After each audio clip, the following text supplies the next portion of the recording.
Monsieur les ministres, les anciens ministres, directeurs de la santé et chercheurs, excellences, chers tous, chers participants, merci d'être venus à cette troisième édition et nous vous remercions pour le soutien que vous faites à cette GIE qui, si elle n'existait pas, devait être créée.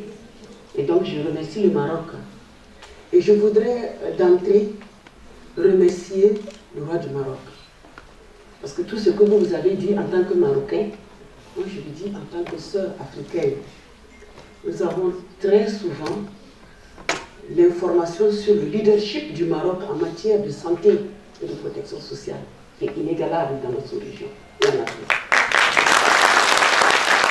Et je remercie particulièrement encore le roi du Maroc, parce qu'au moment les plus difficiles, nous avons pu bénéficier de l'apport du roi du Maroc en termes de médicaments, en termes de cargo, de matériel.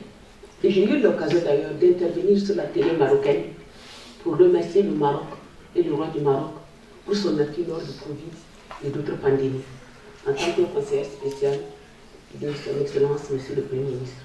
Merci et transmettez-lui toute notre gratitude et nos prières pour que le Seigneur continue à l'accompagner, à le garder parmi nous, pour qu'il puisse être un modèle pour l'Afrique.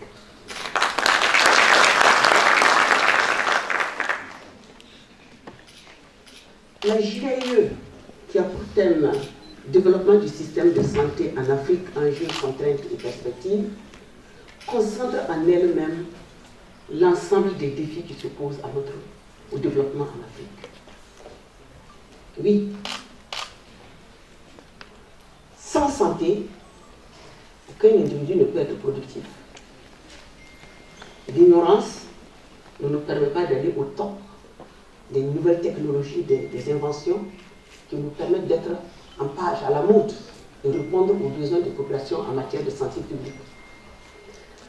Je suis Kélem Justine, c'est vrai, je suis universitaire, mais plutôt spécialisée en matière d'éducation et de politique publique. Et je profite beaucoup de mon mari, qui est médecin, qui a été longtemps représentant auprès de l'OMS et qui était d'ailleurs au niveau de la représentation de l'OMS jusqu'à sa retraite. Donc j'ai profité de beaucoup de techniciens pour venir vous parler aujourd'hui. Donc ce n'est pas moi-même, c'est derrière moi, il faut être honnête. Alors, oui. Donc, je voulais dire que le manque d'emploi est un problème à la productivité. Si on ne travaille pas, il n'y a pas d'argent. On ne produit pas, on n'a pas d'argent. Mais, pour produire, il faut des investissements. Et tant qu'il n'y a pas d'investissement, il n'y a pas de productivité. Et pour produire, il faut aussi la santé, il faut la connaissance. Et cette approche du capital humain, qui est en fait, au départ de la théorie du capital humain, c'est santé et éducation. Puis, on s'est rendu compte que les technologies avaient une place très importante, et particulièrement les innovations, la télémédecine et tout. Donc, c'est un thème vraiment d'actualité, et qui s'impose à tout pays de ce monde, même les pays développés. Mais qui doit s'inscrire dans quelque chose que je vais dire plus tard, l'altruisme. L'amour que nous devons avoir les uns pour les autres, au plan individuel, mais aussi au plan collectif, entre pays et surtout entre pays du Sud. Nous, les Africains, le ministre l'a si bien dit, nous sommes restés en marge parce que nous dépendions d'autres personnes et il nous faut nous assumer. Il y a aussi les conflits, les guerres, les crises politiques et financières et celles sécuritaires qui sont au centre de la problématique à résoudre. Et sans santé, peut-on aller en guerre? Pouvons-nous nous défendre? C'est pour un peu faire voir le lien. Est-ce que cela ne bloque pas, en fait, l'exploitation de nos immenses ressources que nous regorgeons. Avons-nous encore de répéter, et nous le savons à souhait avec tous ces panafricanistes qui parlent. C'est à cause de nos richesses tant enviées, introuvables ailleurs, si ce n'est en Afrique, que l'Afrique est marginalisée, martyrisée, sur tous les plans. Heureusement que cet éveil en Afrique va nous permettre sans doute, et ne lâchons pas, de nous assumer, mais attention, de nous unir. J'ai bien compris le message de M. le ministre. C'est indispensable. Seul, c'est bien, mais ensemble, on y arrive. Je pense que notre part, nous connaissons déjà de plus en plus les problèmes qui s'opposent à l'Afrique en termes de développement, en termes de santé, en termes d'éducation, en termes de capital humain. Mais, je voudrais demander, est-ce que la raison de notre sous-développement n'est pas aussi connue? Cette politique de nos pays, nous ne voyons pas seulement l'extérieur. Ils ont raison, ils n'ont rien. Ils veulent se développer, ils savent que sans nous, ils ne seront rien plus tard. J'ai eu la chance qu'un chef d'État, pas des moindres, nous le dise, que l'Europe va sombrer et avec elle, la France et tout ce qui s'ensuit. Mais nous, nous avons des richesses qui peuvent nous aider à prendre le lead sur tous les pays, sur tous les continents. Nous le savons. Et qu'est-ce que nous, chercheurs, enseignants d'université, avons comme rôle à faire, à jouer? Allons-nous attendre que les vaccins soient toujours fabriqués ailleurs, sans que nous le sachions qu'est-ce qu'ils ont mis dans ces vaccins, puisque nous nous plaignons de plus en plus. Si nous nous plaignons, pourquoi nous n'allons pas prendre nos distances et prendre nos dispositions pour faire des vaccins qui nous vont droit, et nous savons qu'est-ce qu'il y a là-dedans. Le Burkina Faso est à la base d'un vaccin qu'on parle tant, celui du paludisme. Mais aujourd'hui, il est développé où? Il est multiplié où? Par des grands firmes qui sont accusés d'injecter n'importe quoi dans ces vaccins. Comment voulez-vous que nos populations puissent guérir lorsqu'elles doutent même de la qualité du produit qu'on leur injecte? De la prévention, comment on appelle ça, de tout ce qui tourne autour comment on appelle ça, de tout ce qui tourne de la santé reproductive.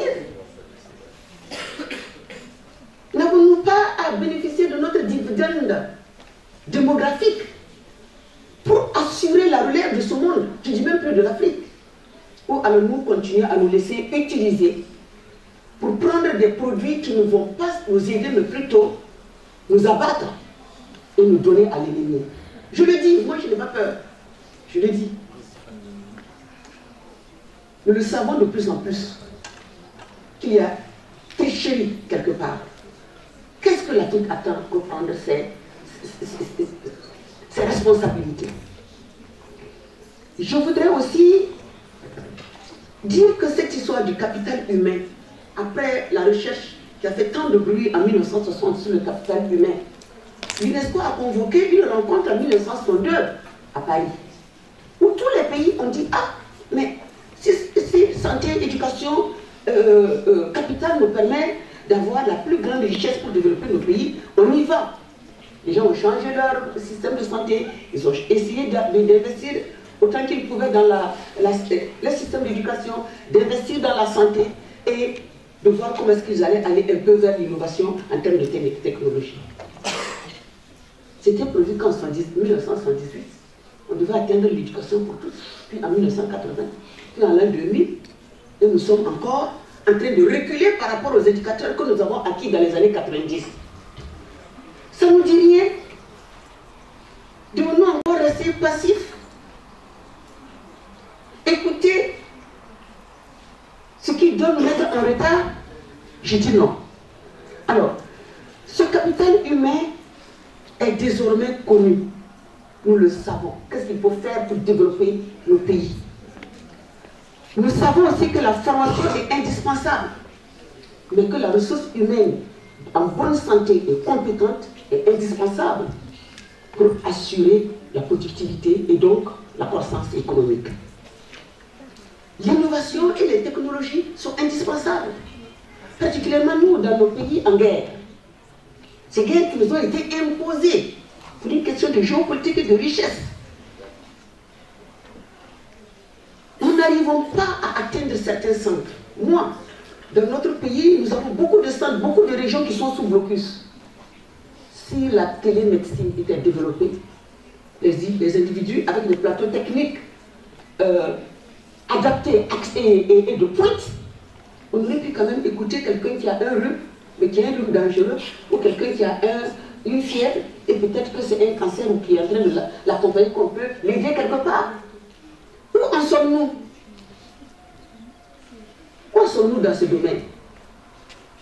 Nous sommes encore au stade où beaucoup de pays, heureusement que de plus en plus nous allons vers le Maroc, la Tunisie, beaucoup de pays africains, quand ça ne va pas, surtout pour les riches qui ont un petit rhume, on prend son vol. Si on n'est pas en France, on est aux États-Unis. On investit notre argent là-dedans, tout notre argent dedans, et on revient s'asseoir. Je suis allé faire mon check-up aux États-Unis. Ça va bien maintenant, mais à quel coût?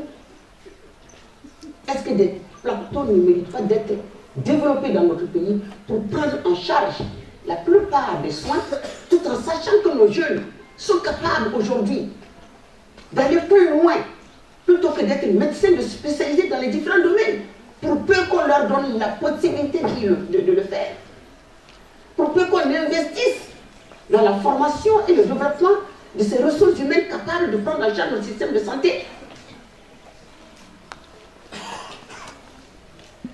Je voudrais simplement dire vers la fin que la vraie solution pour les perspectives heureuses en matière de recherche et de développement se trouve dans l'investissement des infrastructures de plateaux techniques et de systèmes hospitaliers de pointe. Peut-être aller plus loin que ce qu'on a trouvé. Si l'Afrique s'est toujours imposée dans la science, ce n'est pas dans ce domaine qu'elle ne pourrait pas s'imposer si on y met les moyens. Je voudrais aussi que, au niveau que nous puissions mener des recherches éclairées, bien adoptées, particulièrement par des groupes de chercheurs, pour éclairer nos politiques, tant au plan africain qu'au plan des pays, par des études spécifiques, pour les accompagner à toucher du doigt et à ne pas dire qu'ils n'étaient pas au courant, à les mettre au pied du mur pour être obligés de prendre en charge la protection sociale et les soins de santé primaires tout au moins, sinon assurer un accès à la santé à tout le monde. Je voudrais à la fin dire que l'Afrique, donc me demander si l'Afrique peut survivre si sa population est malade. C'est maintenant et tout de suite que chacun doit jouer sa partition, son rôle, sa partition devant les hommes et devant Dieu. Et pour répondre demain, il nous faut sans doute voir comment est-ce que nous allons nous mettre ensemble pour une santé effective de chaque Africain, où qu'il soit, afin d'accroître la productivité et d'assurer le développement tant attendu. Je vous remercie.